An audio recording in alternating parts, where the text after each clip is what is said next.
This is the Sitjoy X1. Apparently a gaming chair that has 16 features built in. We're gonna open it up and see if we can find all 16 and find out which color we even got. Now, I know Colton's normally the one that does chair unboxings on ShortCircuit, but I hadn't seen a chair with this many features and this kind of style of shape for a gaming chair. Looking at the website, after hearing it had 16 features, I couldn't really figure out what each 16 were, even from their own website. That's why I need to investigate in person. Oh my goodness. I am killing so many turtles when I dump this in the ocean.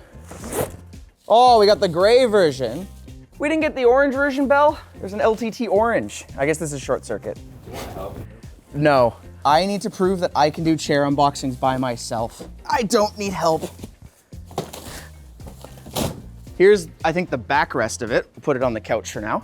I thought these were buttons, but it looks like it's just where the end of each fabric piece is joined together. I don't really know how I like that, but whatever. What matters is how comfy it is. Now let's get the back on. That's the wrong hole. Do you need help or are you? No, I can build a chair by myself, Belle. Listen, you're no Colton. You'll never be him, little bro. I quit. You're so close. Oh, now you missed it. No, I got one. You didn't get two though. Oh, there we go, okay. Assembly built, that was easy. Holy cow. Colton says these are hard? What are you talking about? Before I sit in it, let's go over some of the features. One feature is it rotates 270 degrees. 270 is supposed to be 3/4 of a circle. If we look at this, it's pointed exactly this way, which means when it's done, it should point at me. It's pretty close. Okay, so that's half a feature marked off. Let's do adjustable arms. They are in fact adjustable. Oh, and then this is another feature. They actually have storage inside the armrest here, which there appears to be some stuff we missed. Feature number 4. Sorry. What is this? So it is the, I guess, arm for the cell phone holder. In the other armrest here was, oh, this is that 3-in-1 pillow. It counts as a lumbar pillow, a head pillow, and a blanket. That seems kind of cheap to call it a 3-in-1 pillow when 2 of the features are being a pillow. Oh, okay, it's got the blanket inside of it. It's not great. And I don't like that now my pillow is useless because I took my blanket out. There was this envelope that unfortunately got kind of squished. Let's see what's inside here. I'm not reading all that, little bro. That's a lot of text. I'm sorry. Something labeled SPS adapter. I'm assuming that this is for the built-in Bluetooth speaker. That's one of the other features of this chair. You get to feel the wubs in your butt. We'll give it a little test drive here, but I was just about to go plug the base in, which connects from this end into a cable that's already installed in the chair. But then this is all you have to run it from the chair. So I guess it has to be kind of near the edge of a wall, which I feel like would defeat the entire purpose of being able to swivel around. Bluetooth mode. Sorry, what was that? Oh, it wants us to tell you about our sponsor. Corsair! If you're looking for a case for your new stunningly powerful PC, Corsair's 3500X has you covered. With support for anywhere from mini ITX all the way up to eATX motherboards, a wraparound tempered glass aesthetic, and room for up to 10 120mm fans, your PC will stay cool inside and out. Plus, its removable glass panels make building and upgrades a breeze. It even supports reverse connections for a clean, cable-free look. So check out the Corsair 3500X at the link down below. Let's give it an actual test drive here.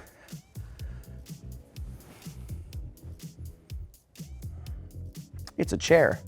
It's comfy though. I actually don't mind it. I feel like it's pushing me really far forward though. Even though I feel like I'm leaning back, the whole chair wants to push me quite forward right now. There is adjustable, I think, feet rest on the side here. Oh, there we go. I never know how to react when I'm... Did you hear that? Did that come through on the audio? That was terrible sounding. Okay, I thought maybe it was the sound of like it reaching its max limit, but the motor still trying to push it, but I'm hitting the button again and it's not going further. Oh, I hit a third button.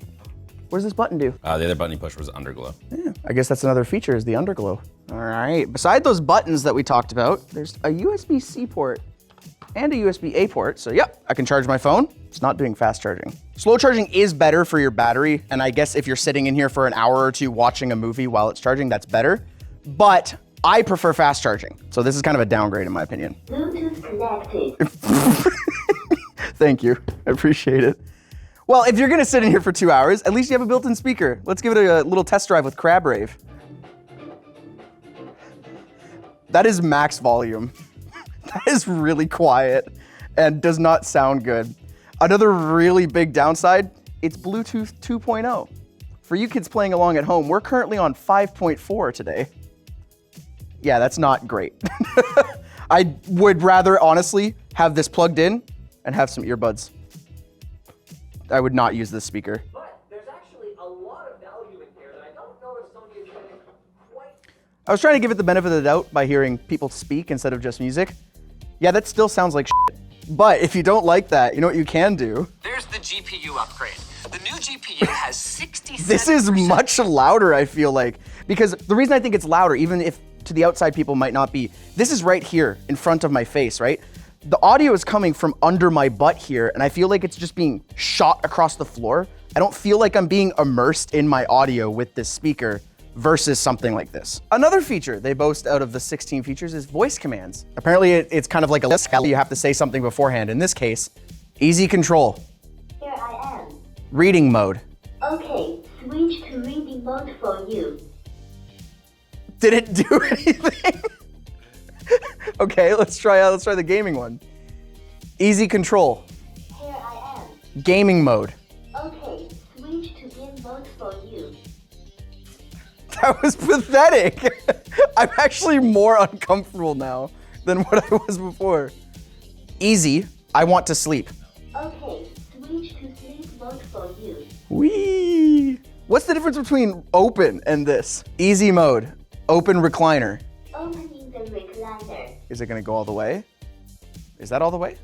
It is. So what's the difference between open recliner and sleeping? The recliner. When I I'm kind of torn by this because I don't necessarily mind voice activated items, but this is not a good experience that I'm having right now. Saying such a long thing like easy control Here I am. and then whatever you want to say is kind of annoying.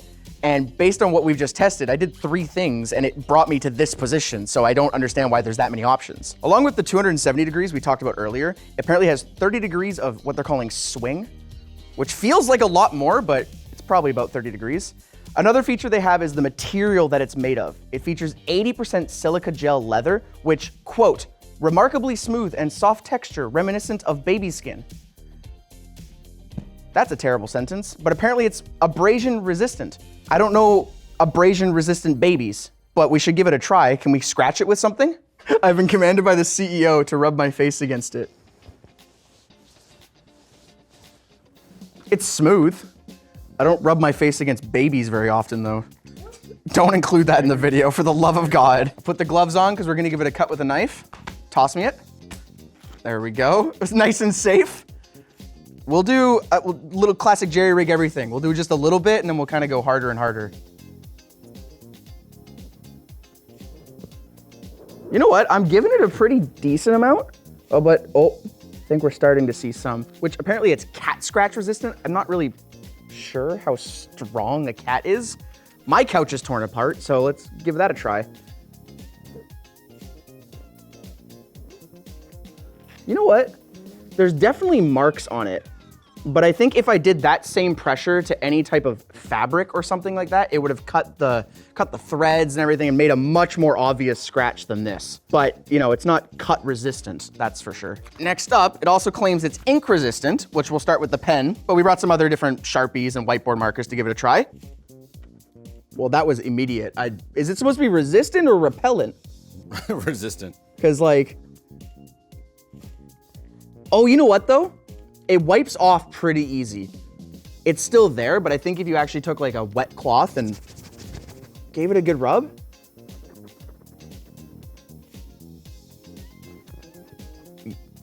Okay, I'm actually kind of impressed with that. That pen did pretty well. Let's give the Sharpie and the dry erase marker a go here. So we'll do a little bit of the dry erase marker, and then probably the toughest challenge is the Sharpie. Oh wow, I can already tell that it is doing a pretty good job.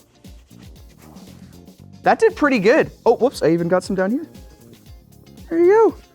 I mean, sometimes with ink, if you let it sit on the surface for a while and then like you notice 12 hours later because your kid doodled on it, maybe it would be harder to get off, but Just initially, it actually did really well at coming off pretty easy. And besides just being marker and ink resistant, it's also easy clean apparently. Let's give this one a test. All right, let's give it a little bit of like a rub in though. That came off pretty easy if it was on the actual material here, but if it's hitting any of the kind of open fabric side, you can see that it is starting to kind of hang on a little bit more. I don't know if it's staining it, but it's not coming off as easy as, you know, just the leatherette material here.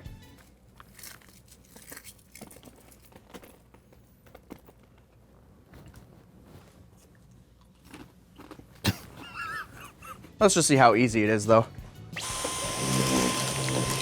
Oh God.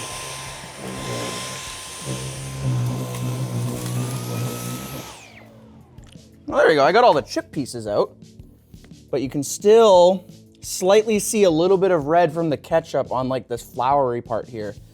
But the rest of the chair cleaned up fine. It's just those exposed fabrics. All right, Belle, that one did pretty well. What's the next feature? Aging resistance. Oh, I guess we'll wait.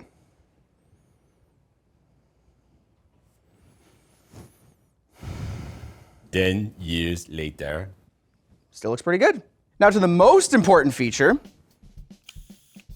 flame retardant. You gotta get off the chair. What? No, it'll be fine. If it bursts into flames. It's not gonna burst into flames. But what if Belle. it does? Then it's good content.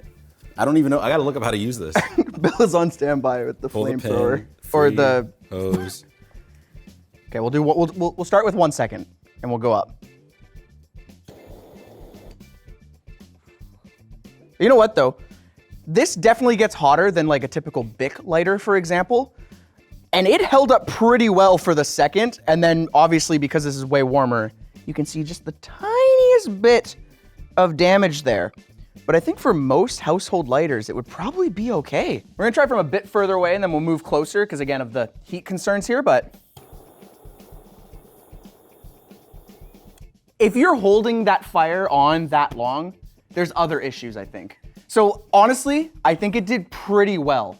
If someone just accidentally bumped a lighter or something, I think it's totally fine. Andrew, our cameraman here, actually pointed out another thing. You're not always necessarily worried about fire. If this is up against a wall with a baseboard heater or something, and over time it slowly heats it up, that can also cause fire. And in that case, I think this has done a pretty good job. Oh my God. Nice. Gotcha. The next two features are weightlessness and its filling, which is 50% fiber and 50% feathers.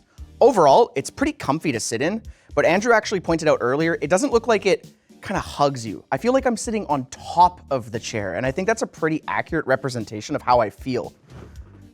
Unless I do this, then I'm like being held into place, you know? So would I recommend this chair based on the 16 features? I don't know. On sale, we saw it as low as $700 US, but the retail price is $1,200 US. Depending on what other shops you're looking for a recliner, $700 can be an appropriate price for one, and they can go all the way up to $1,200.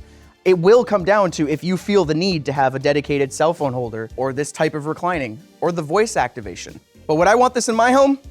I'm not even gonna try for it at the Christmas party because I burnt it and put ink on it. But if you guys did enjoy this video, make sure you guys like it down below. Leave a comment on what you think about the chair and maybe go check out any of our other chair videos, unless I burn them.